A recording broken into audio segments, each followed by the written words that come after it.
Salutations from space. Salutations from space. And aloha from Earth, friends. It is 11:35 a.m. Pacific time on Wednesday, miércoles, Mercury's Day, which means I'm 2 minutes late for storytelling hour. My bad. I'm glad you could join me here today. It's going to be a short one because sadly, the kid's lunch did not make it to school with him, and so we're going to have to deliver. And then I will sit in some kind of something coffee place and work on my slides for my Heavenly Houses class tomorrow. I'm making some beautiful things and not sleeping much this morning. I was outside at 2:22 a.m. Recording a video for you for like a minute until the San Francisco fog came into the valley where we are and hid Mars, which wanted to be the topic. But have no fear, I have a video from yesterday at 3 a.m. or something to show you the pyramid in the sky that's happening now. Hence the title of this short stream, Card-Carrying PyramIdiot. This is a ring I bought in Egypt. Kefir, who pushes the sun, right? And interestingly, I want to share this. I wasn't able to be here live last week because we had a family trip to the zoo. Really, Koa had a school trip to the zoo, and on a what is it called? Anyway, we were chaperones. But I wasn't. And it turns out only one parent was allowed to be in the classroom with the kids. So I wasn't allowed to go sit in a room and hear a bunch of boring. So I had the baby with me, and she got to see bears kind of play wrestling, and she was so excited about that. You know, I had to kind of take her around to larger things. Right, big animals like the bears. And then she fell asleep right here on my chest. And I continued to walk around and observe. And actually the first space I came to right when Maya fell asleep was the Baboon Cliffs at the Oakland Zoo. And it really lifted my heart because there's some of you I see here who are taking this Cosmic Keys of the Heavenly Houses course with me right now, and you'll know in course one, and it won't stop at class one, I should say, that Jehuti came into the scene many times, right? So Jehuti, who you may know as Thoth or Thoth, was the scribe of the Neteru, of the Neters, right? You may call them gods and goddesses. I prefer to say guides and guidesses. And Jehuti is the one who brought us writing and numbers and astronomy and astrology and all the things. In other traditions, you would know Jehuti as Mercury or Hermes, maybe Hermes Trismegistus. Now, Jehuti tends to appear as the ibis bird. And, you know, there were, I don't know the count, but I believe hundreds of thousands or tens of thousands of mummified ibis birds found in Egyptian tombs so far. Same with baboons. And Jehuti will either typically show up as the ibis or as the baboon. And here we see on the solar boat. Check out the rudder and the tiller here, and you can see the falcon heads, right? That's Heru, who you may know as Horus, right? Think hours, think horizon, think horoscope, all right? Which is the name for the ascendant degree in the Greek. Another name is Oiox, which means the rudder, right? And I'm showing tomorrow in class 2 of the Heavenly Houses course why the rudder, like why that's actually an astronomical thing. Those of you who have studied astronomy with me before have seen that beautiful truth. Okay, so why the ibis and the baboon? Well, Jehuti brought to us the calendar. Jehuti kept the days. And I see the ibis as an image of the year.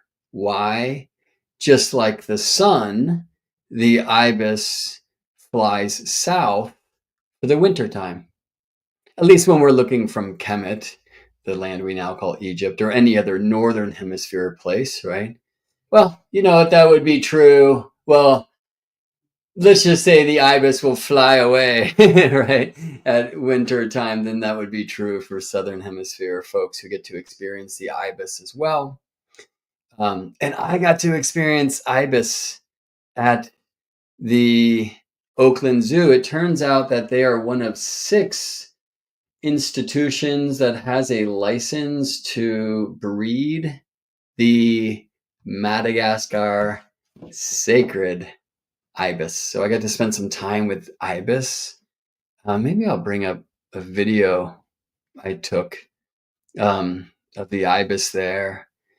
Yeah, I connect often, especially when I lived in Seattle, but here as well, with the great blue heron as kind of a local representation for Jehuti, right? We also see egrets, but I think that's as close as we get to the ibis. But connecting with these Madagascar sacred ibis at the Oakland, California Zoo the other day, I was like, yeah, like heron's actually not anything like that particular ibis anyway.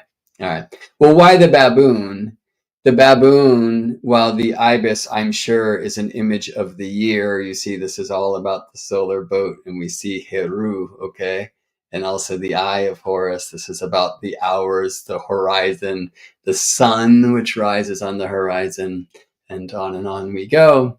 Why the baboon? Because baboons literally, I haven't seen it, and I don't think I'd want to be too close, but I'm told that baboons will compete for high ground, right? And to be the first of the troop to receive rays of the rising sun, right? And of course, that's the day-like motion, right? So the migrating ibis, the sun flies south from Egypt for the winter time and then comes back north, right? In spring and summer. Here we are at equinox. The sun has just moved north of Earth's equator and will head up to its northern bounds, its northern extreme, the Tropic of Cancer, which is as close as the sun will get to California, where I reside, or to Kemet, right, where Jehuti resides, or probably Jehuti resides everywhere.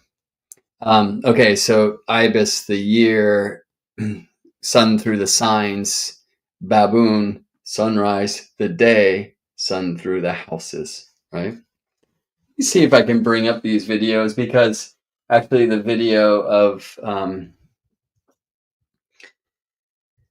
the baboons, especially, maybe I won't give it away and I'll let you see, is amazingly touching. Now, sadly, here through the way that I'm sharing, which allows me to broadcast to 3 places simultaneously, we do this for a thrice great Jehuti. I'm not able to share sound with you. All right, so when we get out to the backyard last night, I'll just mute it and we'll narrate. Okay, sorry, I'm not as good at multitasking as I once was. I'm just trying to pull up this presentation where I know I stashed some of these videos, and let me make them larger and things. I think this is where we want to be.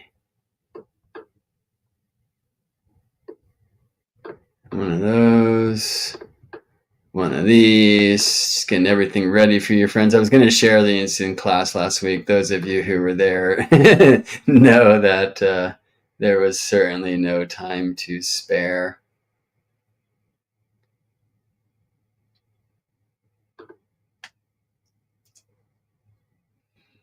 All right, so one more of these buttons. Maybe a couple more. Just do one of these things. All right, let me show these to you.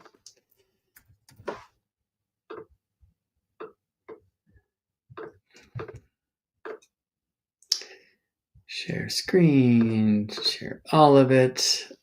A Brett inside a Brett inside a Brett. We're going to look at this. Hopefully you can see Horus and Set on your screen, right? The falcon-headed avenged Horus, the Avenger, is said to avenge his father's death every morning when the sun rises, but he then again is defeated by Uncle Set when the sun sets, which is why we say that. So here's the Madagascar sacred ibis. And clearly I'm looking through. Bird fence. I gotta say, the zoo is always tricky for me. It's so nice to connect with the animals. And I think the Oakland Zoo does it pretty well. As like animals have a lot of space. It's hardest for me with the birds. Just like birds that can't fly high, especially they have like California condors there, which should be like 7 miles above the ground. All right, well, here's baboon, right? With eucalyptus. This is amazing, like super softy, it would seem, big pink butt baboons here at Baboon Cliffs at Oakland Zoo. And so I was just vibing with this guy for some time. And then I think our queen is going to make an appearance over here. Hopefully this is the video that I'm thinking of.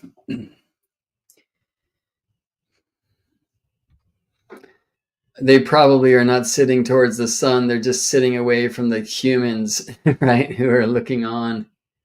It's cool. It's like, y'all can have the back. That was like Miles Davis in the 70s. He wasn't trying to face the audience, right? Look at the pink butt. Is this the video? To say like feeding time was super cool. Oh, that's not the video I wanted to show you. Well, here's one, but it's like after the main one I wanted to show. Oh, what a drag. Let's try this. So this is that same cat we were looking at before with the eucalyptus when he came over. I'm thinking with his baby. You can just barely see there in Mama's arms that little like dark furred baby. It's now hiding behind the grasses of the hill. So sadly, for some reason, I don't have the video I really wanted to show you. So I'll just tell you. It was just so special for me. I'd just been talking about baboons, right, a bunch, and really like connecting in with Jehuti to the best that I can. And then I'm at Baboon Cliffs with my baby, like sleeping on my chest. And there was this mama baboon with this like breastfeeding this tiny little baboon baby who looked like much more like the monkeys I had just been seeing. Like it was like black. And she's like cruising around on her other 3 while this arm holds her baby to her breast, and she'd screech a bit at the other baboons who got a little bit too close. It was a really sweet experience. All right, to the next experience I wanted to share with you, and I have to find this video, so please bear with me another moment. Let's see, yesterday at 3:16 a.m. That sounds about right. Let me open this thing up. And then I'll just mute it because the sound's not going to come through for you anyway. Okay, so this is in the backyard, I guess, at 3:16 a.m. on March 25th, 2025, recorded from my backyard in Richmond, California. And we're staring at Antares, the heart of the scorpion. So typically these stars are drawn as the front of the scorpion these days, right? And here's Antares, the royal star, the scorpion hearts with the arteries nearby. If 12th house wasn't hidden things because of these trees and that fence, and there's more mysterious reasons for that, but we would see the scorpion's tail here, pointing to the center of the galaxy.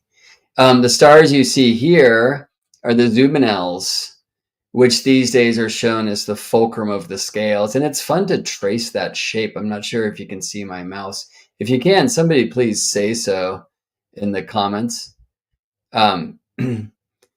But we can see this kind of pyramid shape, right? So this is Zubenel Janubi, which certainly competes for the coolest star name. Maybe competes with Zubenel Shamali, which is here, and then Zubin.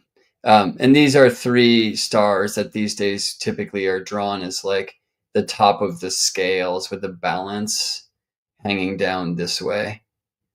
But Zubin al-Shamali and Zubin al-Janubi respectively mean the northern and the southern claws. There was a time in Greece where the scales were actually seen as the claws of the scorpion. Another time when the scorpion was shown kind of holding the scales, which is kind of how I see it in the sky. I mean, back in the day, the equinox, right, the west equinox, the northern hemisphere autumnal equinox sun was housed in the scales constellations, hence the scales of equal light and equal night, right? But that wasn't always true, and it's not true now. I think we'll follow this camera in a bit. I don't know what I'm babbling about on the recording, but further towards the west and away from the rising scorpion here in the east. I should say in our day and age, this amazing star, Zubin al-Janubi, it's right at the cross quarter point. It's right at 15 degrees tropical Scorpio, right halfway between 0 Libra, the equinox point, and 0 Capricorn, the solstice, the solstice point. In our day and age, the Scorpion's heart, Antares, projects to about 10 degrees tropical Sagittarius. Was setting when I was born, so I was trying to respect my partner who was sleeping in the room over here with the window open as I was kind of whispering to the camera. All right, well, let me maybe fast forward this and let's come over and see the priestess here. So I'm pointing out stars of the priestess constellation. And by the way, you'll hear me say words like Virgo and Libra and Scorpio for signs, but words like priestess and scales and scorpion for constellations, okay? This is, let me wait till this guy gets his hand out of the way. Well, pointing at Spica or Spica or in India Chitra, right? The shaft of wheat that the priestess of the heavens holds. This is sometimes shown as her shoulders, usually shown more as her waist. This is Porama, the great star of prophecy, and this is Minalauva. Let me play it because I think twinkling will help them show up on your screen. This is Vindhya Matrix, right, which she reaches up to, and some show the priestess with that hand holding the acacia sprig, and then Hezi here, or Hezi down towards the robes and the feet of the priestess. So we reach up this way to stars like Zanaya and Zabi Java, which brings us to the lion. So now the scales, by the way, are on the left of the frame, of this very shaky frame. What I'm doing here is looking up to the very bright Arcturus. Arcturus and Spica in our day and age live at 24 degrees tropical Libra. They're at the same longitude. But latitude matters as well, my friends, right? So Arcturus is about 30 degrees north of the ecliptic plane of the sun's path, which comes just north of Spica like this and right through Zubin al-Janubi over here.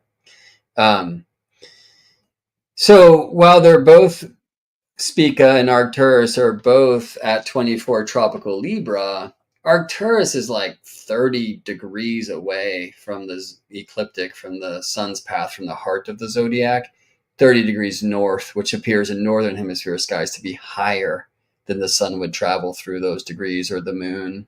And then Spica is about 1.5 degrees or 2 south of the ecliptic plane. All right.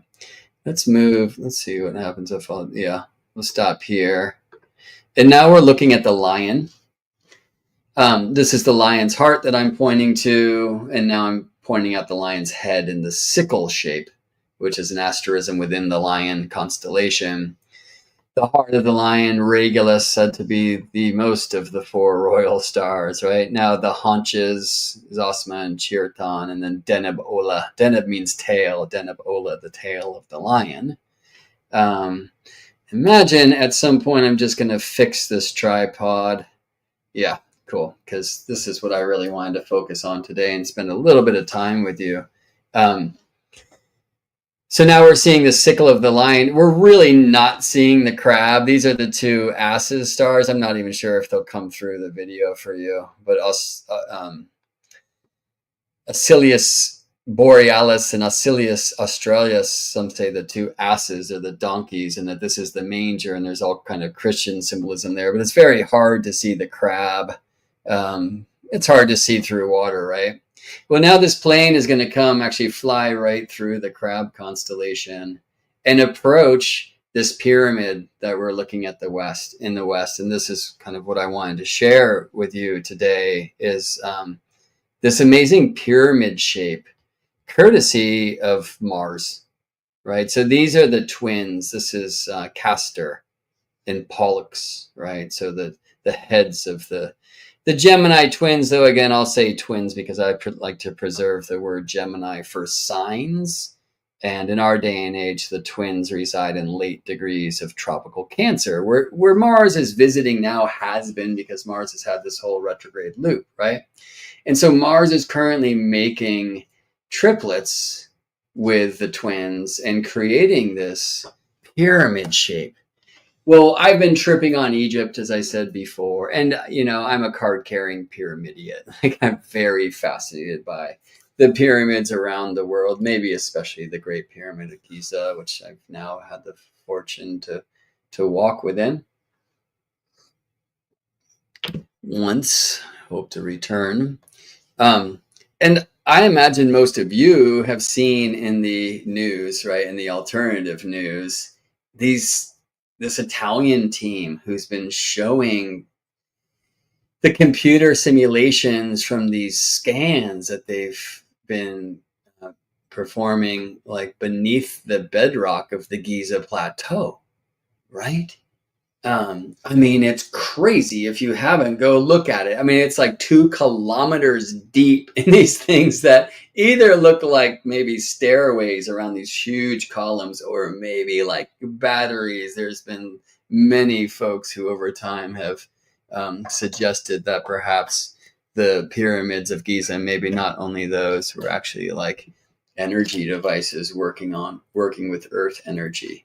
Now, if you're looking at the news, all you're going to hear is all that stuff is fake, right? I mean, if you've been following any independent researcher trying to provide and show breakthroughs in Egypt, you will know that this is always suppressed and people aren't allowed to do science. Oh, I'm sure some people have some really bad ideas of things we could do. But some of that is just because they want to preserve the narrative, right? Not only the architectural narrative or what the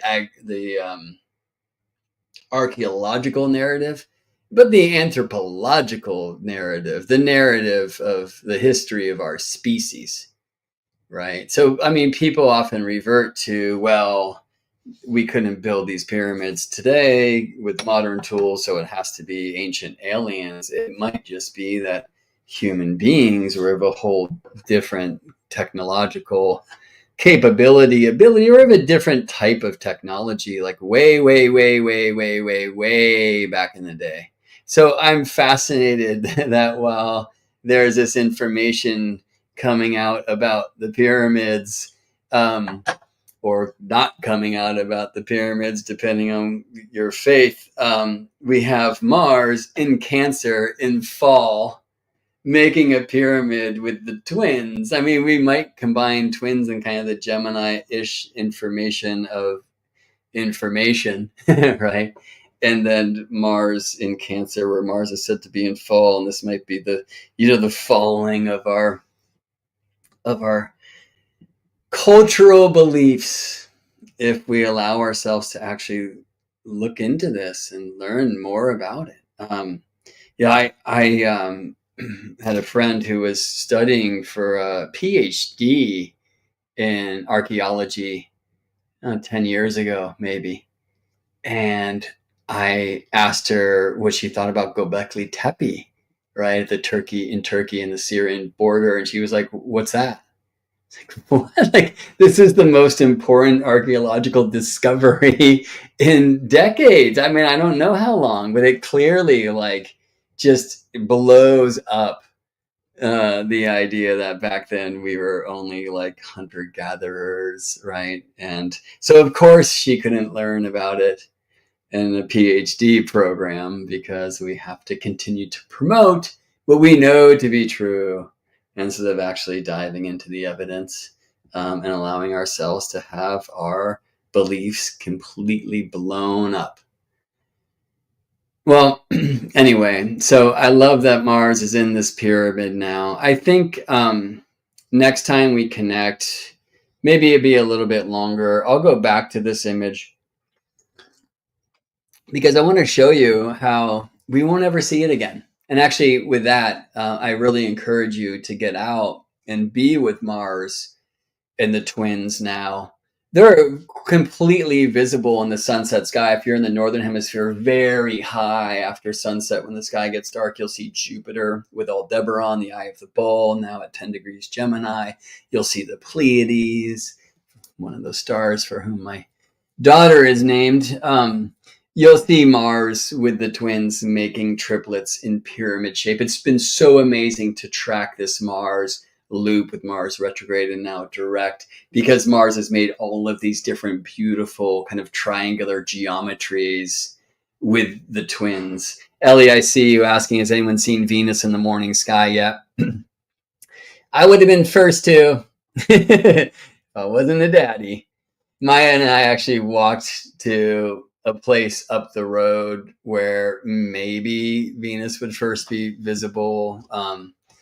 I have a date and a request put in with Mom for Friday to get up and drive to a morning sky space so I can see Venus reborn morning star on Venus's day. But Venus, especially for northern hemisphere folks, and the further north of the equator, the more likely you are to have a view of Venus now as morning star. Who's, retrograde in Aries, as is Mercury. Mercury will have heliacal rising. Reborn as a morning star. They're in Aries too. They will both head back into Pisces before stationing direct to come back into Aries. So much activity at that Pisces Aries cusp. So that's definitely like things that we should get into together here at Storytelling Hour one of these times. And if those of you, and many of you here are in the constellations, when we next gather, we should tune into that, or I hope you will if you're at a gathering that I'm not at. It's interesting to see, though, Sun, Mercury, Venus, Chiron, of course, Eris, all in Aries. And so, living in the house of Mars. So let's tune into Mars. So what I'm excited to show you is that how, and this is just what I was tripping on when I was with this pyramid the other day. We'll never see it like that again. Because it's not like Mars won't be back in these degrees of Cancer. That will actually happen in less than 2 years. Since Mars is just stationed retrograde and done its loop, he'll get back there in less than a typical time for Mars to get around the zodiac, which is 24 to 26 months. But when he does, Mars's nodes will be, geocentric nodes, will be in a different place from Earth's point of view. So Mars actually won't be out of bounds when he gets back there in 2027. 15 years from now will be something similar. 32 years from now, something similar. 47 years from now, something even more similar. I might be dead. 79 years from now, that's a very important Mars period, and Mercury as well. Like that pyramid will be most realigned as it is in our sky now. 79 years from now, I'll be dead. So the important thing I want to share, and we should spend some time here, is that time, every moment, is just absolutely unique, right? And I mean, we can see that in the kind of configuration of the many, all the planets, all these beautiful variables in our calculus, you know. But it's just one planet. Pick a planet. It will never do what it's doing right now. Right? It will never reflect sunlight to earthly eyes in the way that that planet is in this moment ever, ever again. And so I was really spending some time with Mars the other night, just thinking about, wow, how unique this is to be a PyramIdiot with this particular pyramid. Well, thanks for journeying there with me today. Sorry for such a short one. And I look forward to catching you for a bit next week. Many of you are in the Cosmic Keys of the Heavenly Houses course. So be presenting tomorrow, and then we'll have our community discussion on Saturday where we're going to really dive deep and do some chart examples and connect. So I look forward to seeing y'all then. Sending love from my heart to yours. See you in space, friends.